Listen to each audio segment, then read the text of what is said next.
सभी साथियों को नमस्कार। फोर्थ ग्रेड का पहला पेपर आपका कंप्लीट हुआ, जिसमें मैथ सेक्शन के नए पैटर्न के आधार पर टोटल 15 क्वेश्चंस पूछे गए थे। अगर पेपर के लेवल की बात की जाए तो बेटा पेपर में 3 तरीके के सवाल पूछे गए हैं जो एक पेपर को बहुत अच्छा बनाते हैं। पहला सवाल जो एक बच्चा आसान तरीके से सॉल्व कर सकता है, जिनको हम इजी क्वेश्चंस की फॉर्म में रखते हैं। कुछ ऐसे सवाल जो औसत होते हैं, जिनमें करने के लिए हाथ पैर मारने पड़ते हैं, और कुछ ऐसे 2-3 सवाल आखिरी में आपसे पूछे गए थे। अगर आपने इसका टेस्ट पेपर दिया हो तो आपको पता होगा कि लास्ट में जो 2-3 सवाल पूछे गए थे उनका लेवल बहुत अच्छा था।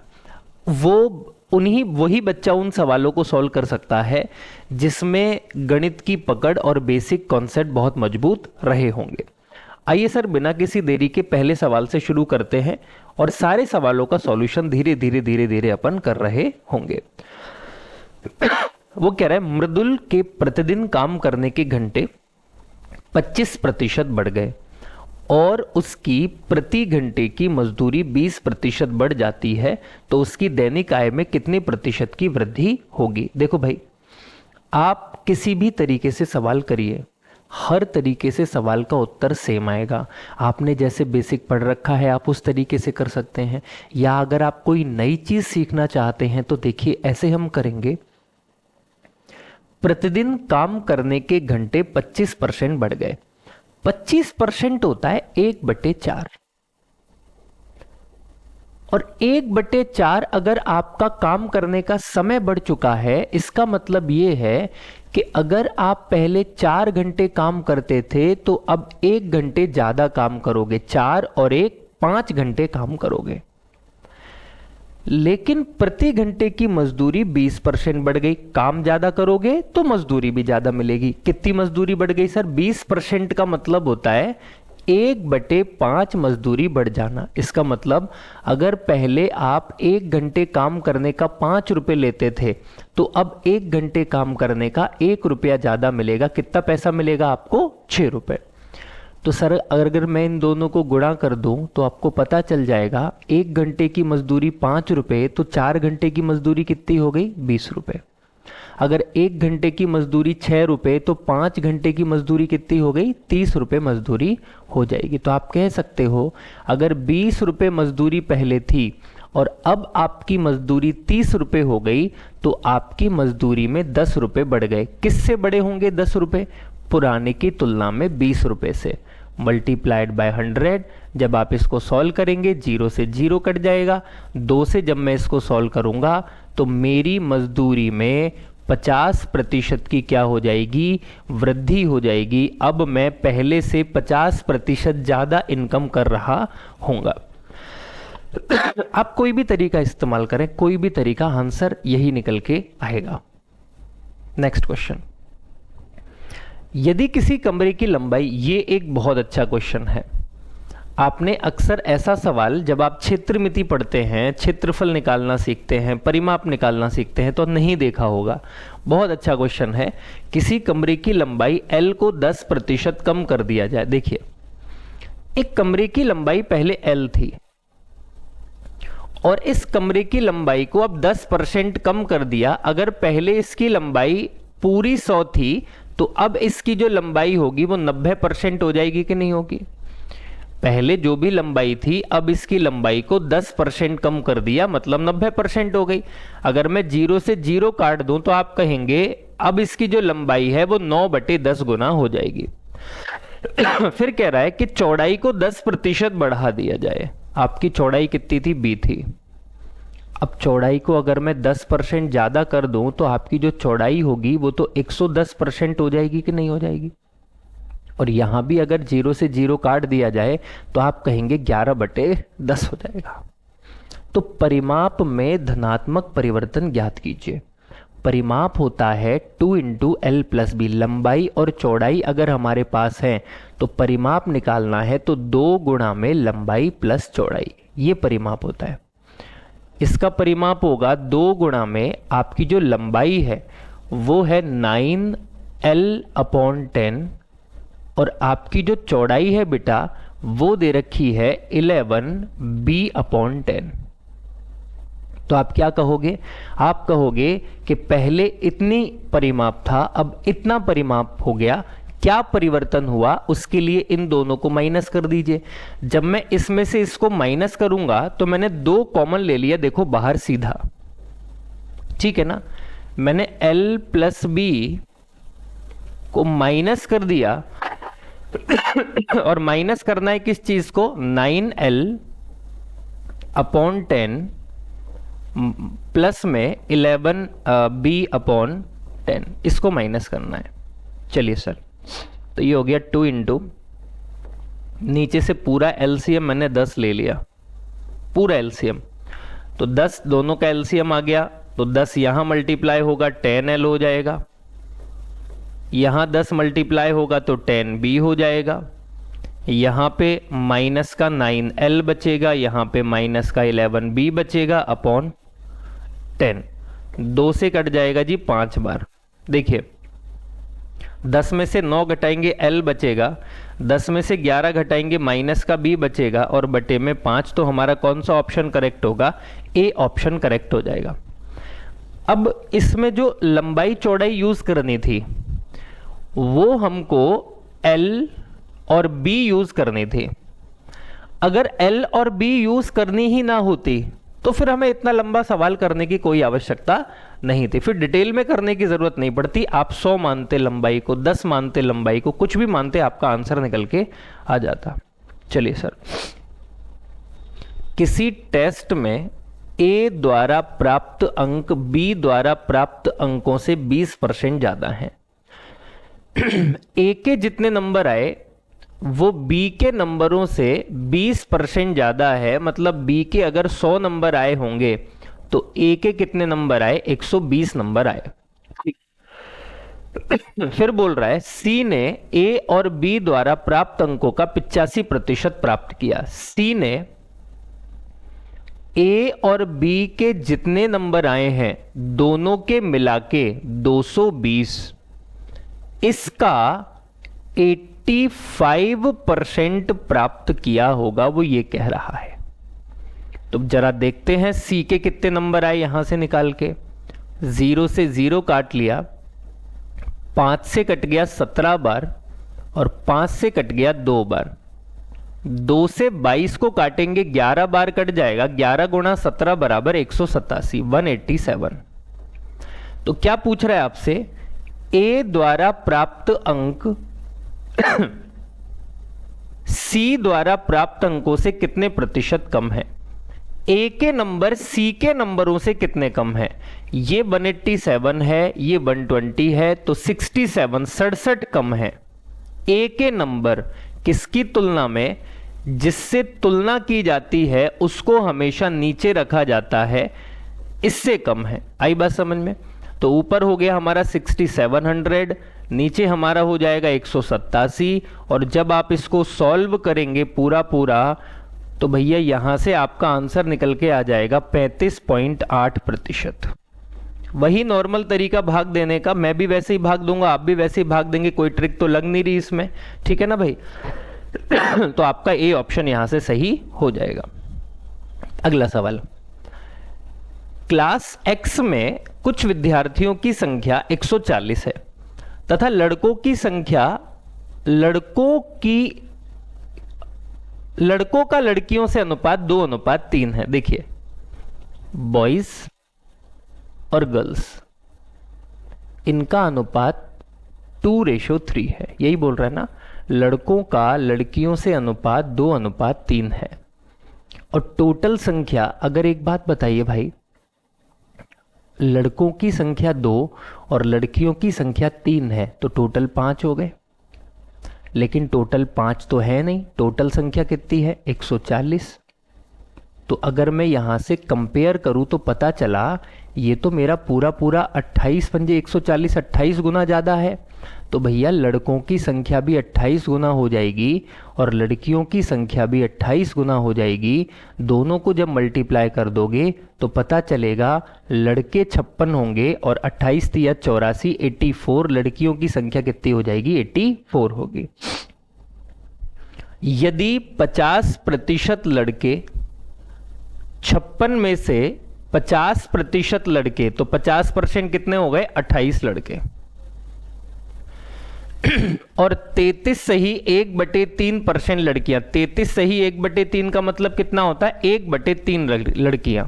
तो भैया अगर 84 का 1/3 करोगे, अगर आप 84 का 1/3 करोगे तो कितना निकल के आ जाएगा? 28 लड़कियों की बात कर रहा है, 28 लड़कों की और 28 लड़कियों की बात कर रहा है। एक प्रतियोगिता में चयनित हुए 56 में से 28 लड़के वो हैं जो चयनित हुए और 84 में से 28 लड़कियां वो हैं जो चयनित हुई। तो अचयनित लड़कों का अचयनित लड़कियों से प्रतिशत ज्ञात कीजिए। अचयनित लड़कों का, तो लड़के कितने हैं? 28। भैया अगर 56 में से 28 लोग चयनित हो गए तो बचे 28। 84 में से अगर 28 लोगों को चयन कर लिया गया तो जिन लोगों का चयन नहीं हुआ वो 56 लोग बचे होंगे कि नहीं बचे होंगे? वो क्या कह रहा है? अचयनित लड़के अचयनित लड़कियों का प्रतिशत ज्ञात कीजिए। लड़कों का लड़कियों की तुलना में प्रतिशत कितना होगा? Simple question. 28 दूनी 56 और 2 से कट गया पूरा पूरा, तो हमारा आंसर कितना निकल के आ गया? 50% आपके सवाल का जवाब हो जाएगा। आप कहेंगे ए ऑप्शन हमारा यहां से सही होगा। ठीक है, चलिए। एक आयत की भुजाओं को मापने में 10% और 8% की अधिक त्रुटि हो गई। अधिक त्रुटि का मतलब ज्यादा लिख दिया, लंबाई को भी ज्यादा लिख दिया, चौड़ाई को भी ज्यादा लिख दिया। तो क्षेत्रफल में प्रतिशत त्रुटि ज्ञात कीजिए। तो बड़ा आसान है भाई, क्षेत्रफल में त्रुटि निकालनी है। दोनों चीजों को बढ़ाया जा रहा है। एक चीज को 10% बढ़ाया जा रहा है, एक चीज को 8% बढ़ाया जा रहा है। तो 10 गुणा में 8/100, इस फॉर्मूले को तो पता नहीं आप कितनी बार सफलतापूर्वक देख चुके होंगे। तो आप कहेंगे ये हो गया 18 प्लस में ये हो गया 0.80, यही होगा ना भाई परसेंट। तो 18.8% आपका आंसर निकल के आ जाएगा। सिंपल सी बात है, ज्यादा कुछ करने की जरूरत नहीं है, ज्यादा कुछ सोचने की जरूरत नहीं है। दोनों चीजें बढ़ाई जा रही हैं, तो हमने a + b + ab/100 वाले फॉर्मूले से दोनों चीजों को इंक्रीज कर दिया, दोनों चीजों को बढ़ा दिया। 2400 के 12% में क्या जोड़ा जाए? वो क्या कह रहा है? कोई नंबर है 2400, सबसे पहले तो इसका आपको 12% निकालना चाहिए। 2 0 से 2 0 कट गए, तो 12 चौक 48 का 8, 4 बच गया, 12 दूनी 24 और 4 28, 288। अब वो कह रहा है 288 में ऐसा क्या जोड़ दूं कि ये बराबर हो जाए, किसके बराबर हो जाए? 5400 के 18% के। 2 0 से 2 0, 18 चौक 72 का 2, 7 बचा, 18 पंजे 90 और 7 97। तो भैया वो ये पूछ रहा है मोटा मोटा कि 288 में क्या जोड़ दूं कि 492 हो जाए। लीजिए करते, 8 और 4 12, बचा 1, 8 और 1 9, 9 और 8 17 का 7, बच गया 1, 2 और 1 3 और 6 9, 684 जोड़ दीजिए, आपका आंसर आ गया 684। सिंपल सी बात है। एक परीक्षा में 55% उम्मीदवार अंग्रेजी में, 35% उम्मीदवार गणित में और 20% उम्मीदवार दोनों विषयों में उत्तीर्ण हुए। देखिए भैया, अगर मैं बात करूं 55% जो मैथ में पास हुए हैं, इंग्लिश में सॉरी, और अगर मैं बात करूं 35% जो मैथ में पास हुए हैं, तो टोटल पास होने वाले विद्यार्थियों की संख्या कितनी हो गई? 90% हो गई ना। लेकिन इन 90% में ऐसे भी स्टूडेंट हैं जो दोनों ही विषयों में पास हो गए। तो अगर मैं इसमें से माइनस कर दूं जो दोनों सब्जेक्ट में पास हो रहे हैं, तो वो बच्चे निकल के आ जाएंगे जो केवल और केवल या तो गणित में पास होंगे या मैथ में सॉरी या इंग्लिश में पास होंगे। भाई अगर 70% बच्चा दोनों विषयों में पास हुआ तो फेल होने वाले बच्चों की संख्या जो होगी वो कितनी होगी, 30%। और टोटल स्टूडेंट कितने हो जाएंगे हमारे पास, 100%। यही कहानी समझ आती है यहां से पूरी पूरी। अब आप क्या कह रहे हो, आप कह रहे हो कि अनुत्तीर्ण उम्मीदवारों की संख्या 1200 है, 30% की वैल्यू आपको 1200 दे रखी है। फेल होने वाले बच्चे 0 से 0 कितने गुना ज्यादा है, 40 गुना ज्यादा है। इसका मतलब वो पूछ रहा होगा कितने उम्मीदवार, अच्छा मुझे लगा पास वाले पूछ रहे हैं कितने उम्मीदवार निकालने हैं, 40 गुना ज्यादा हो जाएंगे तो आप कहेंगे कितने विद्यार्थी होंगे, 4000 विद्यार्थी होंगे टोटल। तो आपका आंसर कितना सही आ जाएगा, सी ऑप्शन सही होगा। आगे चलो। अनन्या और बबीता के पास, अनन्या और बबीता के पास अपनी दोस्त कविता से 20% और 28% कम पैसा है। अगर कविता के पास 100 रुपया है तो इसके पास 20% कम है तो 80 होगा, इसके पास 28% पैसा कम है तो 72 रुपए होगा। सिंपल सी बात। क्या पूछ रहा है, बबीता के पास अनन्या से कितने % कम पैसा है। बबीता के पास 8 रुपए कम है अनन्या की तुलना में, मल्टीप्लाइड बाय 100। तो भैया ये पूरा पूरा कट गया, 10 बार 0 से 0 आंसर आ गया, 10% पैसा कम होगा। कितने %, 10%। आ गया हो। यदि किसी भिन्न के अंश में 30% की वृद्धि और हर में 35% की कमी कर दी जाए तो भिन्न 3/5 नहीं 3/15 हो जाती है। इंग्लिश में 15 दे रखा है और इंग्लिश वाला हमेशा मान्य होता है। यार मान लो कोई भिन्न P/Q है। आपने कहा कि अंश को 30% बढ़ा दो, तो भैया आपका अंश हो गया 130 और हर को 35% कम कर दो, तो 35 कम करेंगे तो 65, और ऐसा करने से आपकी जो भिन्न है वो 3/15 हो जाती है। अब केवल और केवल आपको सॉल्व करना है। परसेंट से परसेंट काट लिया, 65 से 2 बार काट लिया, 2 नीचे आ जाएगा तो ये आ जाएगा 3/15 दूनी 30। ये तो पूरा पूरा दोनों सिंप्लीफाई हो गए तो 1/10। तो आपकी जो सही भिन्न, मूल भिन्न, ओरिजिनल फ्रैक्शन होगी वो कितनी होगी, 1/10। कौन सा ऑप्शन, डी ऑप्शन करेक्ट हो जाएगा। चलो बच्चे आगे बढ़ते हैं। यदि तेल की कीमत में 45% की वृद्धि हो जाती है, पहले मान लीजिए 100 रुपए का तेल आता था तो अब तेल आएगा 145 रुपए का, तो परिवार अपनी खपत को कितना कम कर दे, ताकि कितने % की कमी करनी चाहिए ताकि खर्च समान रहे। 100 रुपए का तेल पहले हम खरीदते थे, अब तेल आ रहा है 145 रुपए का, लेकिन हम खर्च को समान रखना चाहते हैं, मतलब खर्चा अभी भी हम 100 ही रुपए करना चाहते हैं। तो तुम खर्चा अगर 100 रुपए करना चाहते हो तो तुम्हें 45 रुपए का तेल कम खरीदना होगा। कौन सा वाला, नई कीमत वाला 145 गुणा में 100। 5 नाम 45, 5 दूधी 10, 5 9 45। ऊपर हो गया बाल को 900, नीचे हो गया 29, उड़ाओ 29 तिया 87, 3 बच गया, 29 एकम 29, 1 बच गया, 1/29 तो आ गया 31 सही 1/9%।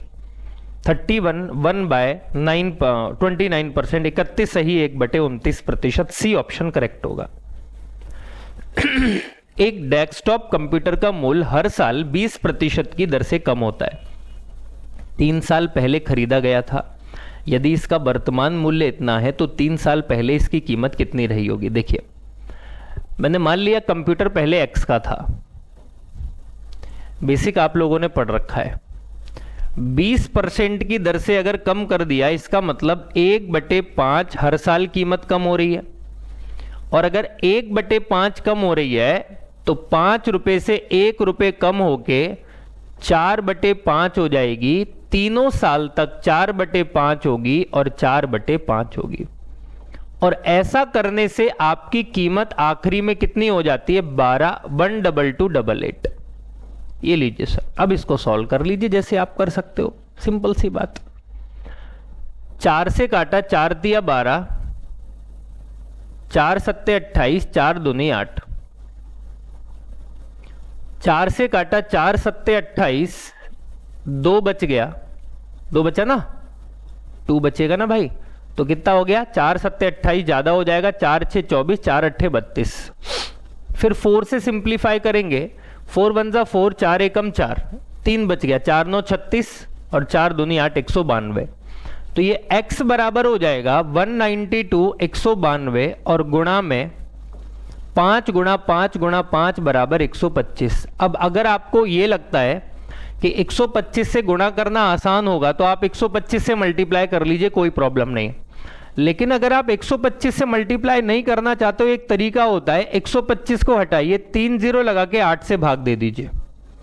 125 से गुणा मत करो, 3 0 लगा के 8 से भाग दे दो, तब भी वही उत्तर निकल के आएगा। 8 से काट के देख लेते हैं, 8 दूनी 16, 8 चौक 32, 3 0, आंसर आ गया 24,000। करके देख लेना दोनों को मल्टीप्लाई, यहां से भी आपका आंसर कितना आएगा? 24,000। आगे ये इंग्लिश है, इसका हिंदी वर्जन ये रहा। एक आदमी ने अपनी मासिक आय 50,000 रुपए, एक आदमी कमाता है श्रीमान पूरा 50,000 रुपए।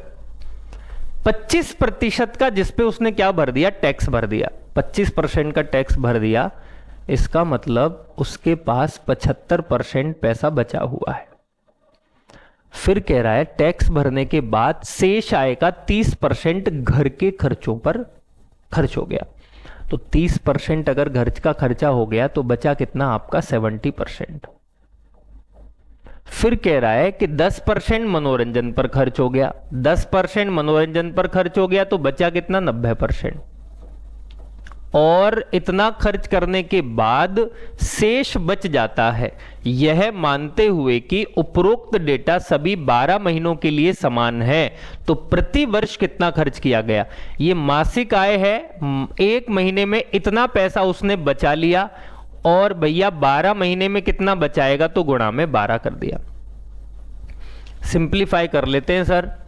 2 0 से 2 0 कट गई, 2 0 से 2 0 कट गई, 1 2 1 2, बहुत बढ़िया। आप कहेंगे इनको मल्टीप्लाई कर लीजिए, ये दोनों मल्टीप्लाई होंगे तो ये हो जाएगा 7 पंजे 35, 350 और 25 कितना हो गया? 355। एक बार कर लेते, 55 25 का 5 बचा, 2 7 पंजे 35, 36 37, 375 गुणा 9 7 63 गुणा में 12। अब देखिए सर, अगर केवल 2 मल्टीप्लिकेशन होते तब तो मैं कोई ट्रिक लगाने की कोशिश करता, लेकिन यहां पे 3 मल्टीप्लिकेशन दे रहे हैं और तीनों में कोई लॉजिक नहीं है, तो आपको तीनों को गुणा करना ही पड़ेगा।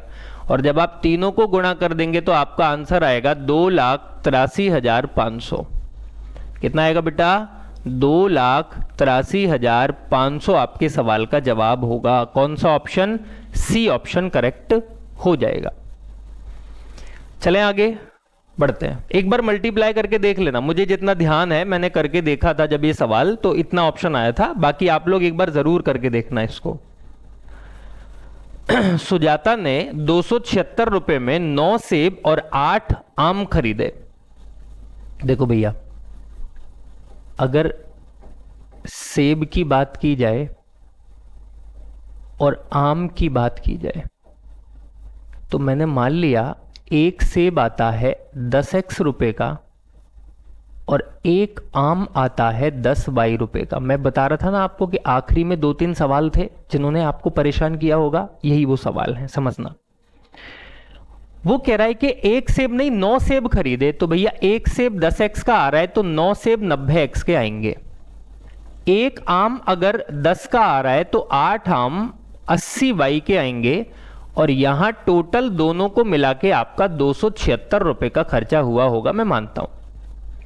फिर वो क्या पूछ रहा है कि सेब की कीमत 10% कम हो जाती है और आम की कीमत वही रहती है।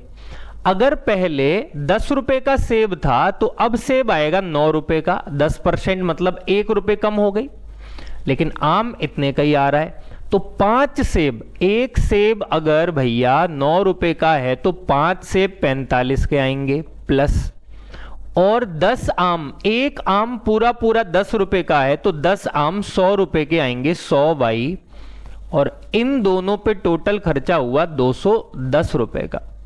अब आपके पास ये दो समीकरण है, दो इक्वेशन, इन दोनों इक्वेशन को सॉल्व कर लीजिए, आपका आंसर निकल के आ जाएगा। देखिए अगर मैं इसको पूरा 2 से मल्टीप्लाई कर दूं, यहां भी और यहां भी, तो आप कहेंगे और दोनों को घटा दिया जाए तो क्या होगा साहब, 90 से 45 दूनी 90 कट जाएगा, ये हो जाएगा मेरे पास कितना 200, और 200 में से जब मैं माइनस करूंगा तो माइनस का 120 वाई बराबर, ये माइनस का बड़ा होगा 420 माइनस का 21 दूनी 42, और इसमें जोड़ेंगे 276। चलो ये हो गया माइनस का 120 वाई बराबर में, घटाते हैं भैया, 10 में से घटाएंगे 4 बचेगा, 11 में से घटाएंगे 4 बचेगा, 3 में से घटाएंगे 1 बचेगा, माइनस का माइनस माइनस में प्लस कर देता हूं डायरेक्ट, ठीक है।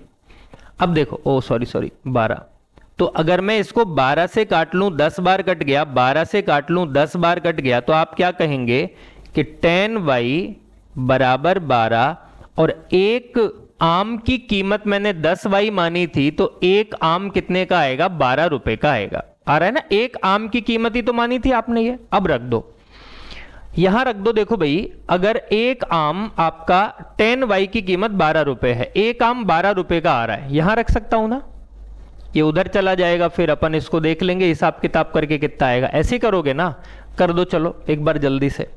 इसको मैं थोड़ा छोटा कर लेता हूं बेटा, स्पेस थोड़ा कम है, एक सेकंड रुकिएगा, ये मैंने इसको समझने के लिए थोड़ा सा छोटा कर दिया। अब देखो, अब वो क्या कह रहा है कि आपने 90 रुपए के सेब खरीदे थे और आम खरीदे थे 80y, एक आम 12 रुपए का आ रहा है, आपने कितने आम खरीदे थे, 8 आम खरीदे थे, तो 96 रुपए के आए होंगे, और टोटल आपका सामान कितने का आया, 276 रुपए का।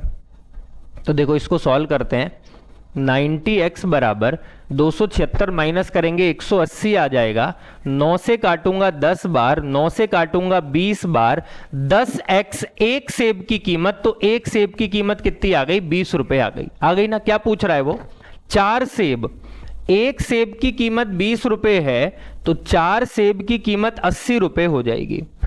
3 आम, एक आम की कीमत 12 रुपए है तो 3 आमों की कीमत 36 रुपए हो जाएगी, तो आप कहेंगे कि टोटल यहां पे आपका खर्चा 116 रुपए का होगा। कौन सा आंसर, ए ऑप्शन करेक्ट हो जाएगा, ठीक है। तो ये सवाल वैसे तो पेपर में नहीं होना चाहिए था आपके, बिल्कुल मैं इस बात से असहमत हूं कि ये पेपर में सवाल आ सकता है, ये पेपर में सवाल कभी नहीं आ सकता, कभी भी नहीं आ सकता ये पेपर में क्वेश्चन, ठीक है। तो पेपर में सवाल नहीं होना चाहिए था, लेकिन अगर आ गया तो करना तो पड़ेगा। चलिए English version, Hindi version. Saraswati की मासिक वेतन कहां, पिछले साल गंगा का मासिक वेतन, गंगा का मासिक वेतन 12,000 रुपए था और सरस्वती का मासिक वेतन 10,000 रुपए था। इस साल गंगा का मासिक वेतन 14,400 रुपए और सरस्वती का मासिक वेतन 12,500 रुपए हो गया। तो वो कह रहा है पिछले वर्ष की तुलना में सरस्वती की मासिक आय में x% का परिवर्तन हुआ। सरस्वती की इनकम जो बढ़ी वो x% बढ़ी, देखते हैं कितनी बढ़ गई, 2500 रुपए बढ़ गई, किस पे, 10,000 रुपए गुणा में 100, 2 0 से 2 0, 2 0 से 2 0, तो आप कहेंगे x% बढ़ने का मतलब 25% बढ़ जाना। गंगा पिछले वर्ष के मासिक वेतन की तुलना में इस वर्ष गंगा के वेतन में y% की वृद्धि दर्शाई गई। 12,000 से 14,400 हो गया, 2,400 रुपए बढ़ गया। किस पे? 12,000 पे गुणा में 100, और ये आपका टोटल y% के बराबर है। तो देखो 2 जीरो से 2 जीरो कट गई, 1 जीरो से 1 जीरो कट गई, 12 दूनी 24, 20 दूनी 40, तो y% बराबर कितना आ गया? 20%। तो क्या पूछ रहा था? x माइनस वाई, यही पूछ रहा था ना, x माइनस वाई बटे में y गुणा में 100 कितना होगा? 20 पंजे 100, 25 माइनस 20 बराबर 5, 5 गुणा 5 बराबर 25%। हमारे सवाल का क्या आ जाएगा? जवाब आ जाएगा निकल के। आगे बढ़ते हैं। वॉशिंग मशीन की कीमत एक टीवी की कीमत से 40% कम है। वॉशिंग मशीन की कीमत और टीवी की कीमत, वॉशिंग मशीन की कीमत टीवी की कीमत से 40% कम है। तो अगर इसकी कीमत टीवी की 100 है तो वॉशिंग मशीन की कीमत कितनी हो जाएगी? 60 हो जाएगी टीवी की कीमत से। अब 20 से मैंने इसको काट लिया कितनी बार, या फिर इतना ही रहने दें, कोई प्रॉब्लम आपको? चलो इतना ही रहने देते हैं। अब वो क्या कह रहा है? वॉशिंग मशीन की कीमत 18% बढ़ जाती है। वॉशिंग मशीन की कीमत जो है वो 18% बढ़ गई।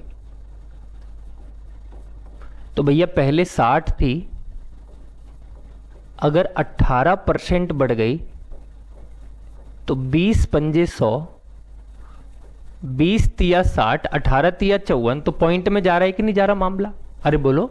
तो अगर पॉइंट में नहीं फंसना चाहते हो, इसीलिए एक काम करो कि 0 से 0 काटो, 2 से काट लो 3 बार, 2 से काट लो 5 बार। आपको पता है परसेंट निकालना है, तो इसको 300 और इसको 500 मान लो।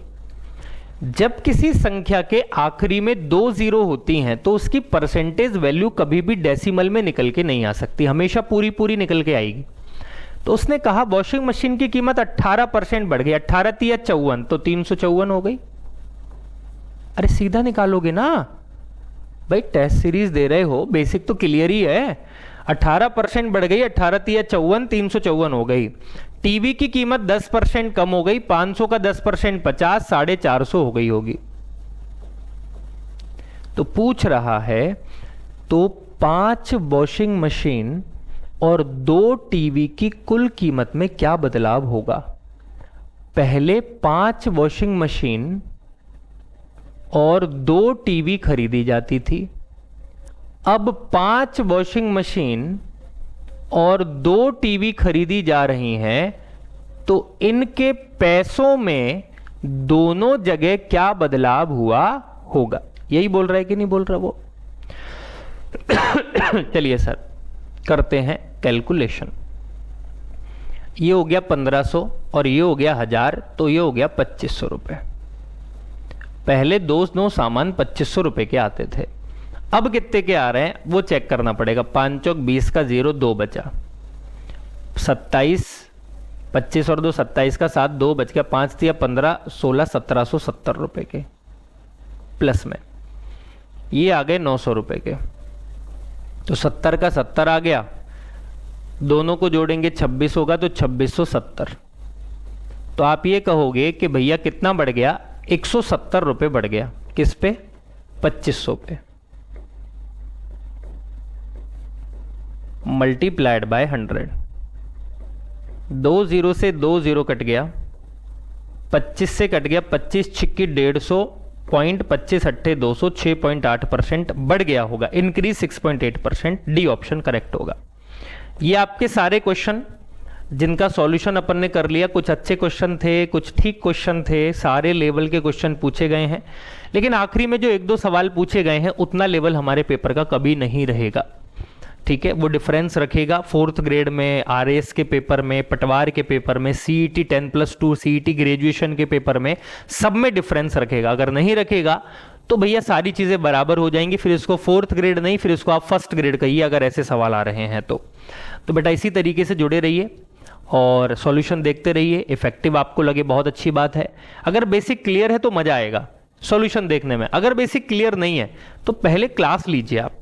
जैसे अगला जो भी टॉपिक आपका होने वाला है उसकी पहले क्लास लीजिए, उसके बाद फिर उसका सॉल्यूशन करेंगे तो बड़ा मजा आएगा सॉल्यूशन करने में। ठीक है, आज के लिए इतना ही रखते हैं। जय हिंद।